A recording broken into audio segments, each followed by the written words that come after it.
Well, welcome to the dating couch, Caleb Nelson from The Naked Sunday.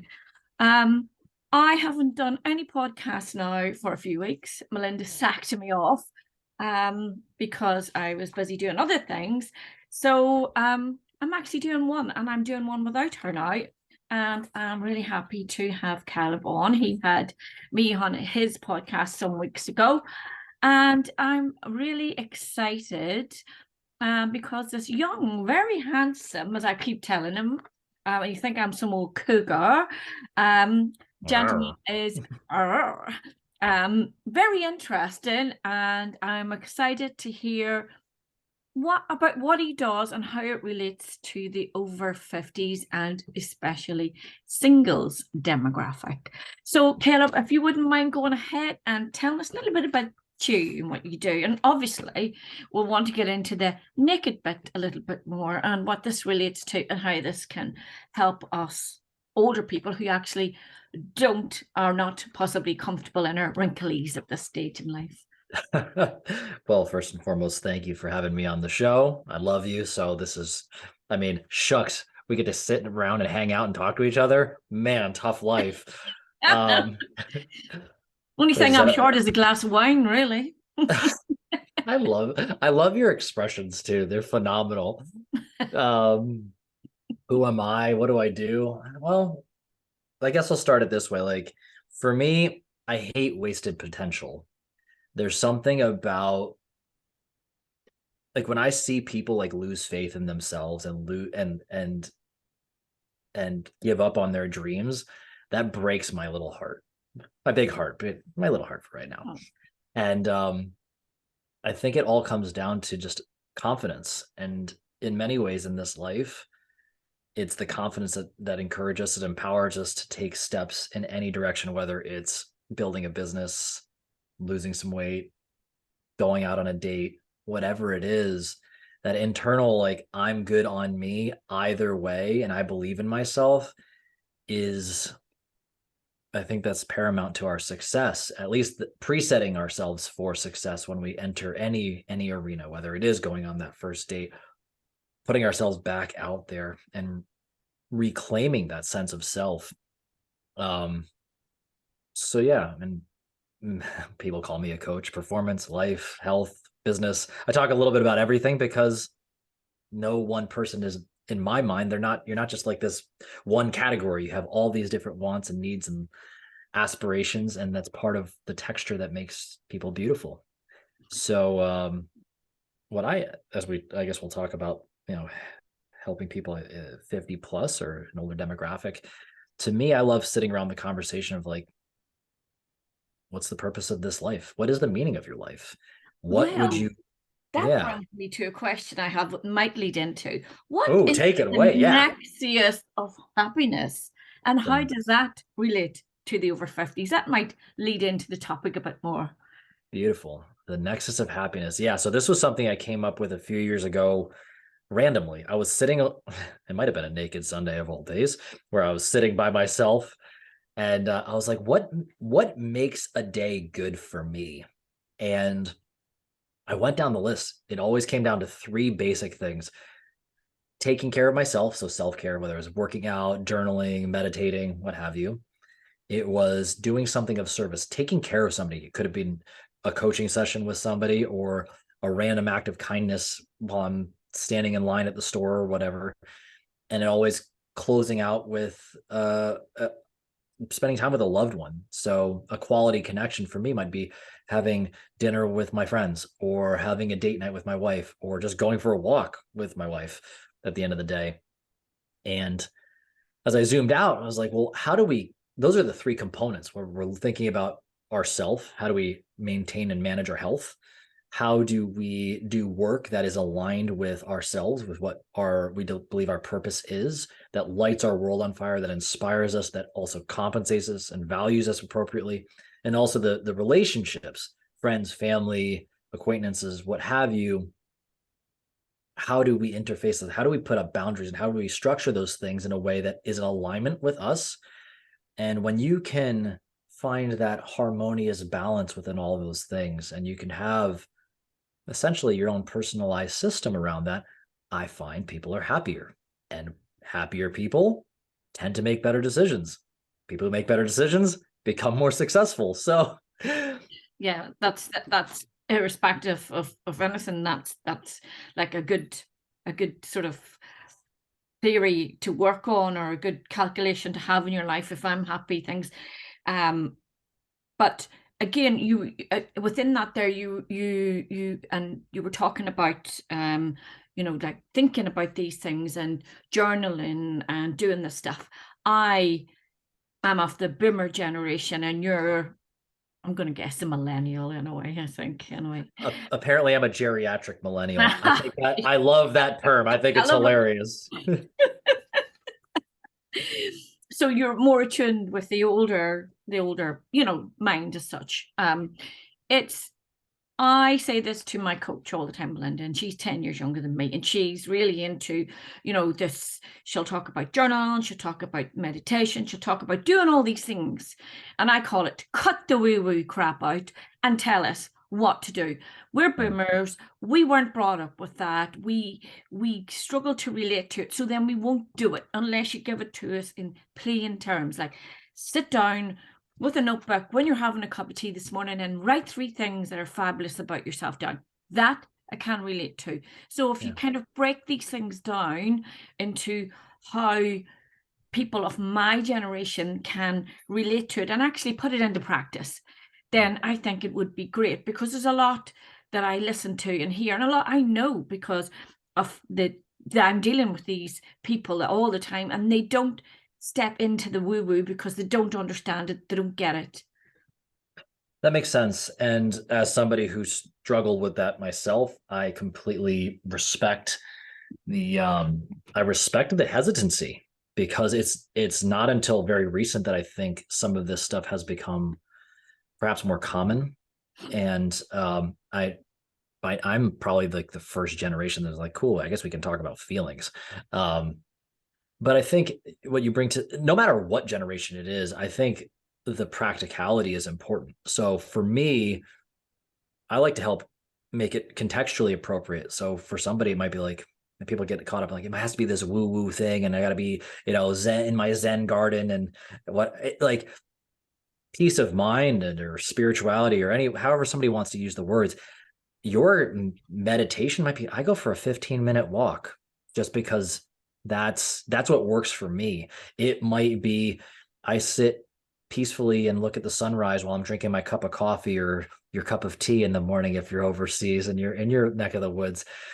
I think it has to be simple. If it's not simple, people get lost in that. And sometimes I think there's a deep value from, I think my generation can learn from the practical nature of your generation, in that sometimes people make it so abstract, so woo-woo, that they don't actually do anything.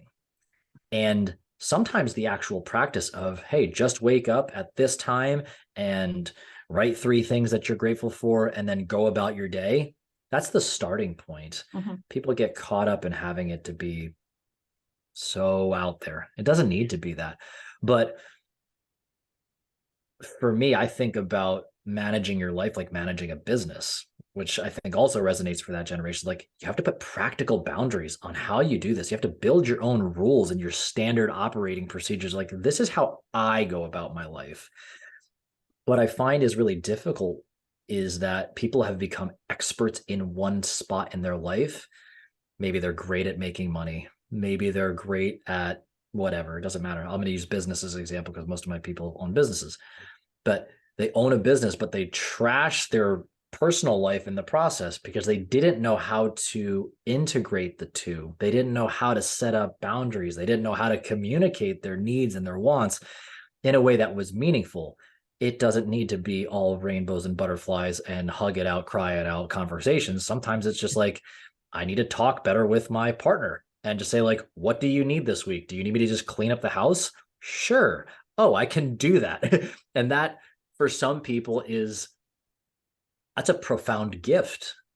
For my wife, she just wants me to cuddle her for 15 minutes every night. If I do that, golden. Oh, if I had you there, I'd cuddle you every night for 15 minutes, maybe 20. she'll hang on me like a little koala bear, and I'm like, okay, my arm's going numb, babe, but I'm really coming across as a cougar here, but it's not true. You are very, very, very, very, very handsome, but way too young for me, just in case you get worried. Don't want to making me panic you blush. off the screen. Making me blush. But Good. I think that's the biggest thing. We live in this day and age, and I've had plenty of clients in the past, like they just over here it's chase the American dream. That's the kind of the common concept, which usually means go chase the mighty dollar and make as much money as possible, but they go destroy their marriage in the process. And you forget, like, or they, and maybe the trickle down is they also destroy their relationship with their kid. It's like that's heartbreaking. You can have both, but you need to find a way to have a meaningful conversation to bring both into play. And that's really hard. And then how do you take care of yourself in all of that? Like the whole naked Sunday thing, like as much as we're joking a little bit about it, it's like, can you feel comfortable enough in your own skin? Can you sit naked with yourself? And I've watched some really fit people and I've talked to them and I'm like, you look like you could be carved out of stone and put up on a mountaintop for everybody to worship. Like, and they're like, I could never do that. Ooh, that scares me. Like you can't be present with yourself, even in this apparently immaculate state externally. So Yeah. anyway, I'm ranting now. No, because I get that, and that's why I want to sort of move into the naked Sunday, or as we say in Northern Ireland, buck naked, not stark naked, buck naked. Which I would just, yeah. So what is it supposed to bring you? Because it's woo-woo to me. Tell me what, if I was to take off my clothes this Sunday and sit in the lounge, never mind scare the kids half to death and the dogs, what am I doing? What am I doing naked? Well, the idea of being naked is more about being true and authentic and seeing what is real. It's easy to hide behind stuff, clothes, cars, house, things. And one of the fundamental truths of transformation, because whether we're looking to get into a new relationship or have a better relationship with ourselves, lose a bunch of weight, or build a business that's in line with us, that's a transformation. You can't transform yourself if you can't look honestly at what's staring back in you in the mirror, whether it's the mirror is your bank account, the mirror is the vacant spot across from you in your partnership, or the mirror with you standing naked in your bathroom. So the idea around Naked Sunday, which I should also take a step back, it was not super altruistic. My motives when I started doing it, my wife read something on social media. It was like Christina Aguilera and her husband do this thing called Naked Sunday. I was like, sign me up. Let's go. This is gonna work out great. She backed out, of course, as one would expect. And I was like committed to my cause. Was it like you take yours off first and I'll take mine off? More or less. I don't think she joined in for the first few weeks, but committed to the cause. And I should say, like, I did not expect what I found. It was motivated by surface level things. I was a newlywed at that moment. I wanted to have, well, more sex with my wife, basically. And I thought this was her bringing it up. Like, what man's going to say no to that? But what I didn't realize at that point, I was 40 pounds overweight. I was right before I closed the gym that I had. I was really, really out of alignment with who I was. Like, I didn't think anybody should follow me. And there I was in a previous point in my life. I sold a membership butt naked in a hot tub just randomly because I just didn't care, because looked the part. Here I was wildly uncomfortable, committed to just sitting with myself all day. And I was surprised at the words that came up, because it was, in my life, it's very easy for me to find a way to be busy. I can always have some email. I can always have some event. I can always have some work to distract me. So this became my version of meditation. Sit and deal with the thoughts that came up. And I credit being so stubborn that I had to like convince my wife she should get in on this, and I need to stay the course to be like, I'm going to sit here through the initial discomfort. But what I did not realize, and it really smacked me square in the face, is that I didn't like myself before that moment. I spoke really poorly to myself. There's a lot of negative language. And what I learned through that journey was that while I could achieve success in my life, it was always hitting this roadblock, whether it was I got into a relationship that on the surface was really pretty, but I wasn't really fulfilled. I would destroy it after that. I could get really fit, but then I would just fall off because I didn't care. Or I could do some big marketing push, but then I was burnt out because I was just chasing something that I didn't care about. And it was all fueled by essentially internal self-loathing, self-hate. And I needed to learn how to shift my language. I didn't know why I loved myself. And it was not a surprise why I couldn't get deeper relationships outside of me. I still struggled at that moment to be very deep and vulnerable with my own wife. And I knew that I wanted to create that type of relationship with her. I knew that I wanted that type of substance. And through just looking through her lens of why she loved me, it brought me back to that sense of inner peace. And it really just be like, when you do these things, when you act like this, that are in line with your core values, that's who you are. And when I'm behaving like who I am, I'm more confident. I make better decisions about my health. I show up more proactively and more in alignment in my marriage or any friendship or any business partnership. I show up and I set the intention and the energy in a way that we can all win and not sacrifice myself in the process. And yeah, Naked Sunday sounds a little brash and a little on the nose right when you say it, but Certainly gets your attention though. for sure. And I hope everybody realized like Naked Sunday was my version of pursuing authenticity. I think the body has been wildly disrespected in this common age, but it's the vehicle that takes us where we want to go. And I think about death a lot.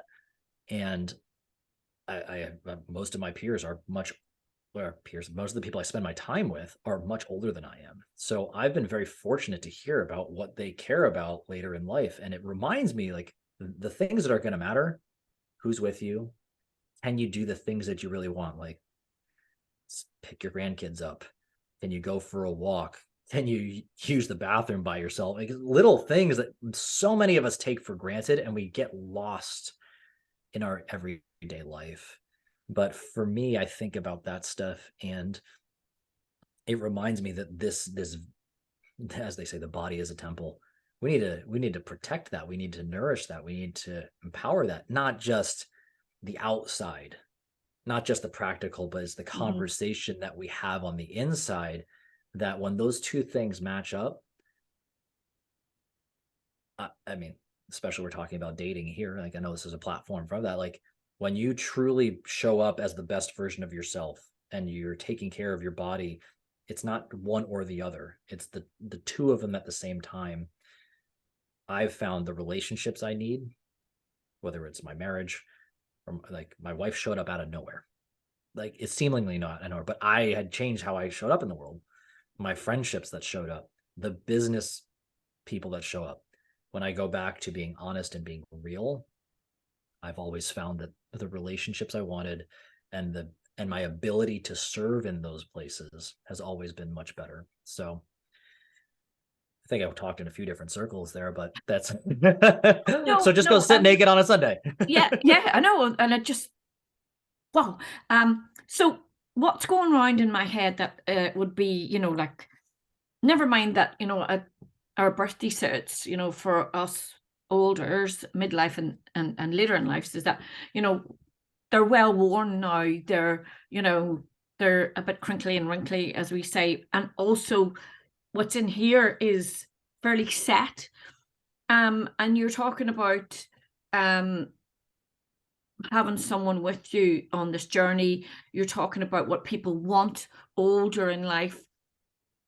What I see is that people who are now single and didn't think they would be single in their 50s, 60s, or 70s are scared. You know, they're scared. They're desperately seeking this person. They don't want to die alone. They don't want to be old and alone. Their bodies are, I mean, when you think of it, I will be 59 in July. And really, you know, you have so much good life behind you and so little in front of you. If you really thought about it for a long time, it would scare the bejesus out of you. And it's like, yes, by the time I'm 70, it's only 10 years. I've been living in England 10 years, just gone by like that. And 20 years, I'll be 80, my mother's age, you know, everything's dropping off you by then. If you're doing well, you're still alive. And it's just, how do you get these people to, there's a facade that they have because they don't know, you know, how to, you know, the way that you found yourself, you know, we present a facade possibly on a date or to other people, and then we go back in the house and we're just like, I can't handle this or whatever, you know, without possibly sitting naked. How would you say that? And I still, as I say, I've still got a few kids kicking around, so I won't do that unless I can get them out of the house. But a lot of people are on their own. There's so much I could tell you about people and could do it and it wouldn't bother them. But what are they, how can they do all that stuff that you said about, you know, removing the facade, removing all worries and then opening themselves up, thinking, I am a fabulous person. I am, you know, remembering the biggest thing I come across is self-esteem. And that's what I love people would do work on. Self-esteem. They forget to do that. They rush into dating and they forget to go back and check in on themselves. How would you say to them, if you were mentoring them or coaching them, what would you advise? Great question. I'm going to answer it in two parts. First thing, this is super practical. Somebody could take literally 1 minute. I call it a mindful moment. You sit down and then there's a little acronym. I call it AMGAP, as much gratitude as possible. So for a minute, you list all the things you're grateful for. At the end of that 1 minute, you say, you set an intention. What's the one thing I'm going to do to make this a positive experience? Whatever it might be. And it's kind of looking to the thing that you're stepping into. And I would encourage that this is probably going to be something that would be very practical when somebody's about to do something uncomfortable, something that scares them a little bit. Like, I'm going to put myself out there. I'm going to go on the date. Yeah. I'm going to go whatever. Why this exercise is so powerful is that when you are in anxiety or feeling anxiety, because anxiety is not who you are, it's an experience. You're experiencing a feeling. Most people attach their identity to their feelings, which they are not that. Got the puppers there. It's all good. See, the dog knows. Yeah. Yeah, they're agreeing with you. They're agreeing. Like, yeah, absolutely. Yeah, I like this. I like this. And you know what? Just hold that thought 1 minute. Yeah. I love, and they must have got that vibe from me, because I just love, see what you just said there. That is like a gold nugget to my audience, because you've just like explained it in plain English, what you need to do. And then you've explained the intention. Example, people say, set an intention for the day. Well, what the fuck is an intention for the day? I intend to do the dishes. But that's not a good intention. So you give an example of what you're thinking, that, you know, that is just brilliant. Now you can kind of continue. Yeah. So let me work backwards from the intention piece, especially if we're thinking about we're going on a date. It's recalibrating your expectations. So let's bring to the gratitude piece first. Gratitude to me is the ultimate equalizer. It's like a magic potion for anxiety. So when we're feeling this anxiety, often it's because we're coming from a place of scarcity, saying, I am not enough. Internally, that's the language that we're speaking to.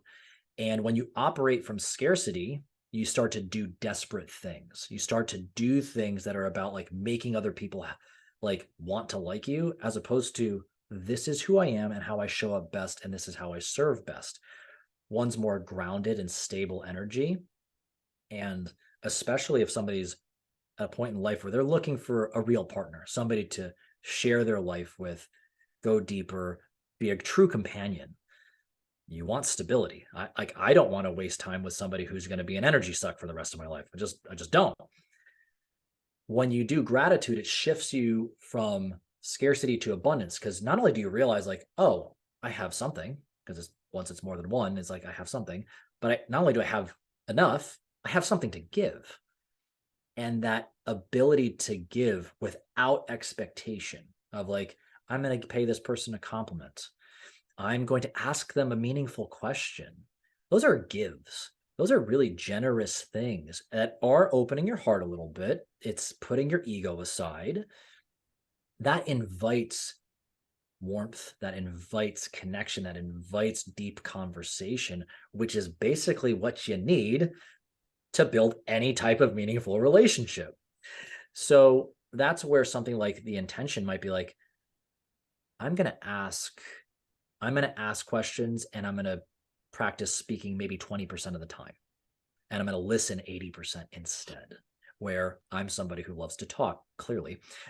This is a struggle for me. That's why I run the podcast, so I learn how to shut up.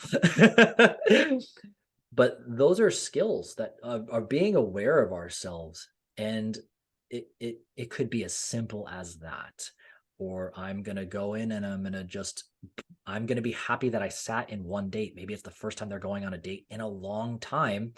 The fact that you went on the date was the positive outcome. You showed up already winning. Those ways of lowering expectations or getting as close to zero expectations, set a place of like, I'm good already. I'm good either way. And that energy is very attractive to somebody else who's very stable, which again, what do you want to invite into your life? You want to invite somebody who's chaos, who's going to blow your world up just because they can't manage their energy? I don't got any time for that. So be what you want to attract. And yeah, that's a little woo-woo, but especially somebody who's had a lot of life experience, whether it's in business or in dating or in whatever, think back to the best relationships you've had. There was no rush. We were both equally sharing.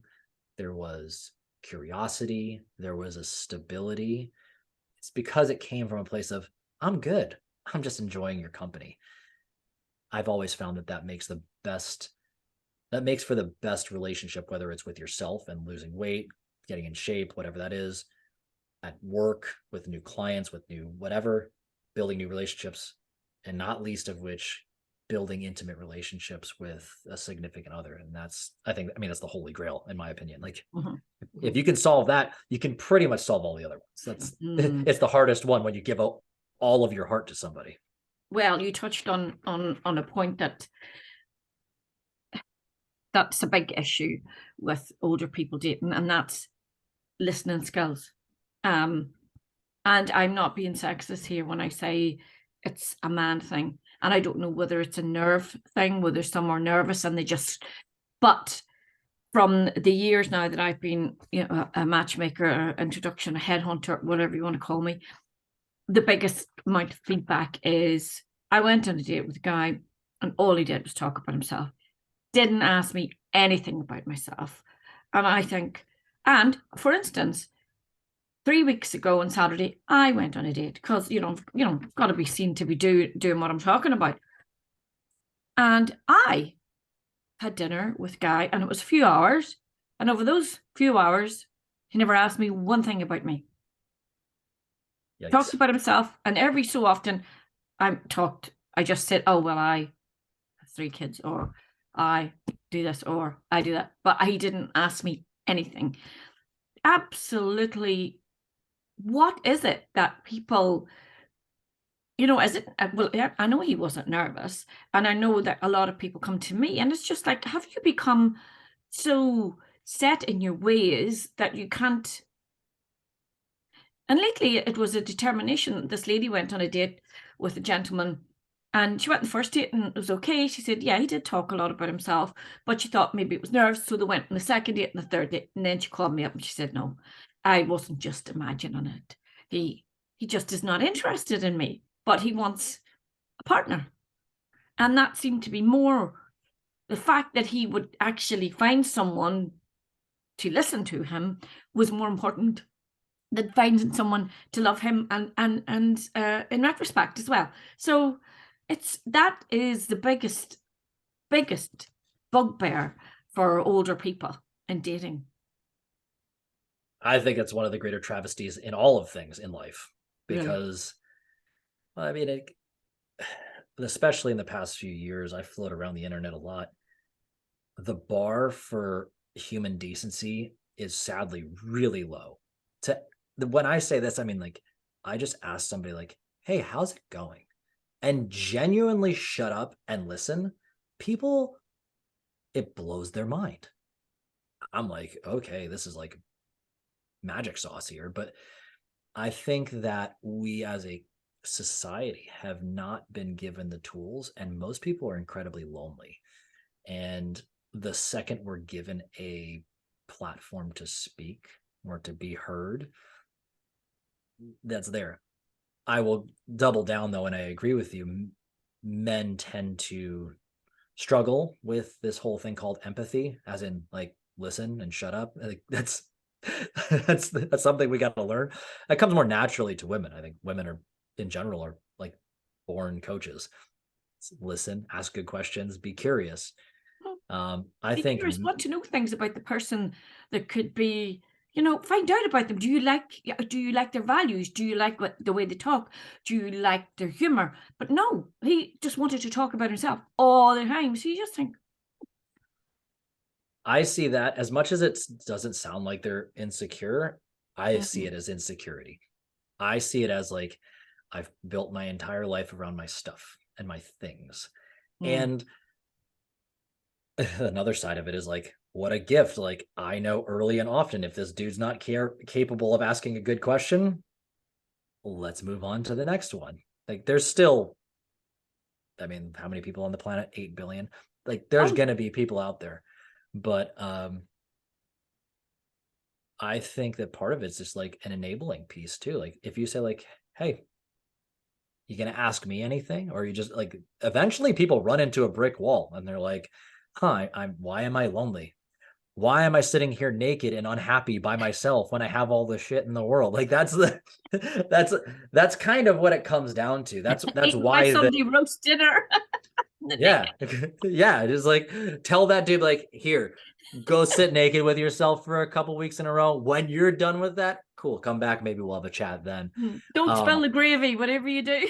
don't smell it at all. Yeah, don't have any hot beverages around you. Just be careful. But yeah, I mean, in general, I mean, this is a great thing for men to realize, like, and it's not something to be taken advantage of. But people, like, it's a two-way street. Everybody deserves to be seen and heard. And Mm. I have long thought it's women that civilize us, because we then learn, like, wait, maybe I am wrong. I have learned the happy way of happy life mantra, and it's made my life a lot easier. That's not to just go like full beta male on it, like, because you still need to have your own stance. But I know the more I, as an individual, as a human being, have practiced more curiosity and patience in my partnership, in my marriage, and I'm just using that as an example, it's trickled down into every other aspect of my life. And that might be a lens to play it with men. Be like, you want to learn how to make more money, because oftentimes men are interested in things, in stuff. It's not a bad thing. It's just knowing that that's the thing. Hey, like, would you be opposed to some constructive criticism? That's usually a great thing to test somebody on. You'd be like, no, but depends what it is. I highly suggest frame a question in that it makes it easy for them to respond with the answer no. For anybody who's listening, I'm a big fan of the book Never Split the Difference, written by a guy named Chris Voss. Men, if you're interested, this is also good for you. You learn something called tactical empathy. Tactical sounds very masculine, so you don't feel like you have I'm to just be a big writing this down now. Yeah, please do. Never split the difference. Never split the difference. It's unfortunate he did not read the audiobook, because he has a brilliant voice. Very brief overview, written by a guy who was the head of international terrorism negotiations for whatever, I think 20 years or something like that. But this process of being curious and asking better questions that help people lower their anxiety gets people to have more collaborative relationships. I, for better or worse, handed that book to my wife, and now I'm really terrified she's become a better negotiator than I am. So that's I'm sure she something. always was. I'm sure she always was. She has the ultimate trump card, so I'll let everybody's mind wander what that is. But very, very pretty Mrs. Nelson, very handsome couple. She's quite and stunning. obviously Tyson the dog. Yeah, he's somewhere. She took him for a little while because she knew that I had time to chat with you today. So he liked to interrupt the last one, but he did. He likes to know that when you're busy, that he can get treats off you. Yeah. Oh yeah. But I think even just this, for sure, he is an exercise in negotiation. Oh yeah. Oh yeah. But I even think from a women's perspective, double down on the curiosity. I think it's a weird way of like lean in, like, tell me more. And I think when you really come from a place of, I genuinely want to know what's going on in this person's life, and you're good on you regardless, I fundamentally believe it sets the stage for reciprocity. Deep down, it opens the door to this other person being like, wait, I kept talking. This person is so interested in my life. Wait, what? Like, I feel like I should reciprocate the questions or engage with them. And yeah. It's hard because if we're wanting to share and we don't feel seen and heard, we're like, we're like, but that's, and like, women are the same. I'm just saying that, absolutely everyone is guilty of not having done the work, or thought it out, and because it does at this stage in life. When we were dating back in our 20s, in the 80s and 90s, it was easy. Life was different. There was no social media, there was no mobile phones, nothing. Things were different. We bumped into people, we chatted to them, we gave them time to grow on us because we had more time. These days we want everything, and we want everything now, and we want it. If we're standing in a queue 3 down, we're impatient. I'm exactly the same. But in this world that they have entered, they need to take a step back, which they don't often do, our singles, and have a wee look at. And something that I have to say, now we're coming to the end of the podcast, it kind of fits in really, really well with it. And what you're saying, mainly my key takeaway from today, besides that, I've got to sit naked some Sunday and see, I've got to do it. That's it. I've got to do it and just see where it takes me. And I will. I think my son's on an early shift Sunday and my daughter's at work. Well, I hope that like the big thing is here is like you brought up earlier about people being fixed in their ways. So long as somebody wants to stay fixed in their ways is as long as you're going to continue to get the results that you want. And there's nothing anybody else can do. There's not going to be a prospective dating partner that's going to solve your problems for you. There is an ownership to this, and that's hard. It might not seem fair, but I believe that we can make meaningful change at any point in our life. I'll use my mother as an example. She's 66 now, and up until a couple of years ago, she was obese for the majority of her life. And a few years ago, I started coaching her on her health. It was like pulling teeth for her to do 5 minutes of exercise in the basement. Like, and I'm talking like gently going on the treadmill for a few minutes. Had a call with her yesterday, and she's freaking out that she can't hit her 4 days at the gym that does these varieties of different classes that are an hour and a half long each. I'm like, who are you, Mom? You've lost 40 pounds and you're a different person. Oh, fabulous. 40 pounds. Yeah. So I don't know that in kilos and I don't know that in stone, but you kind of see where I'm going with it. Yeah. She's a different person. Yeah. And until that point in her life, like, there was the fixed mind. And we had to dive deep with some other things, but it was a lot of having the real conversation. And this is perhaps coming back to where we started. What is this all for? What's the meaning of this life? And when I asked her, I was like, Mom, what do you care about? When we started to open she's like, the thing I really want to be is I want to be a grandmother. I want to, and I was like, cool. 30 years from now, what do you want to be doing with the grandkids? Those conversations, when things got really dark, where she didn't lose the weight as quickly, or she just was like having friction with me or my siblings or my father, whatever it was, we would come right back to, well, that's what you care about. And we asked, what's enough? Like, she never is going to be the person who's going to lift 500 pounds overhead, and she's never going to be the person who does X, Y, and Z. And she's okay with that. But what's enough for her was I could go play in the yard with my grandchild for 20 minutes. What's enough? I can go with my husband on a trip and us enjoy each other's company for 2 weeks when we're both retired. Those are different things. What are the conversations you both can have? And she wasn't capable of having it then, but it was, oh, my purpose for the rest of my life is this. And that's hard stuff. That's hard stuff. And at the end of the day, that's all I sat with on Naked Sunday was, oh, like I'm going to die at some point. How do I want to live the rest of my life? And the answers came back, like the answers to what made it a meaningful life were far more simple than I had made it before. And with that, I started to get more of those things that I said I didn't need without trying, which sounds backwards. So that's my encouragement to anybody right now is start with what's enough. Define that. What's enough for your health? What's enough for your work? What's enough for your family life? What's enough for if you're dating, what's enough? And that way you're very clear on what you actually need out of something, and you can start there.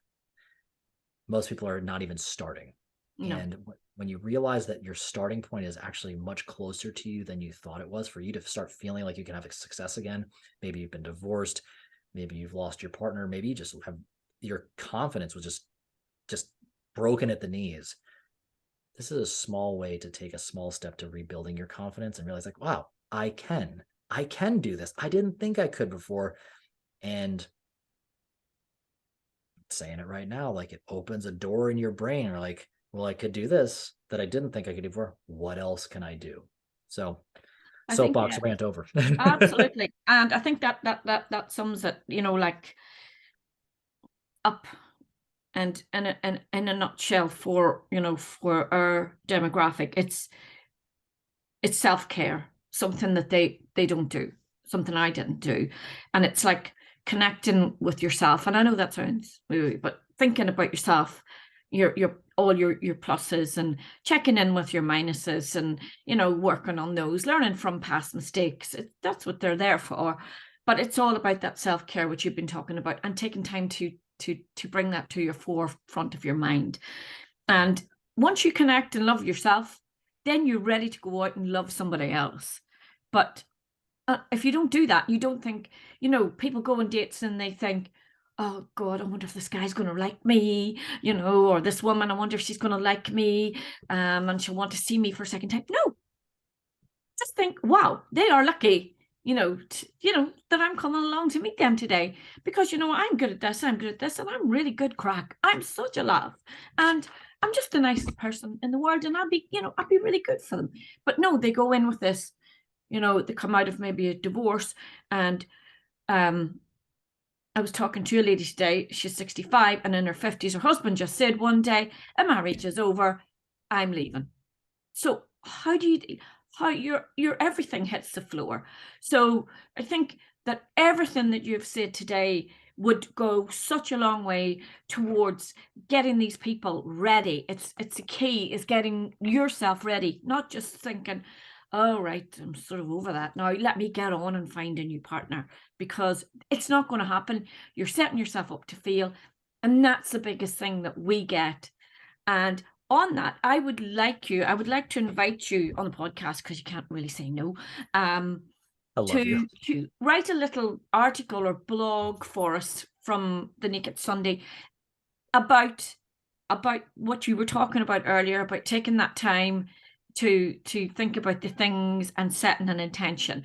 I would love it if you wrote something for us, for our demographic on that there, like, you know, like some tips on how to do that, broken down and in layman's terms, so that I can read it. And I have to say, I thought it was brilliant. And that was the kind of thing that would ding me and think, I'll try that today.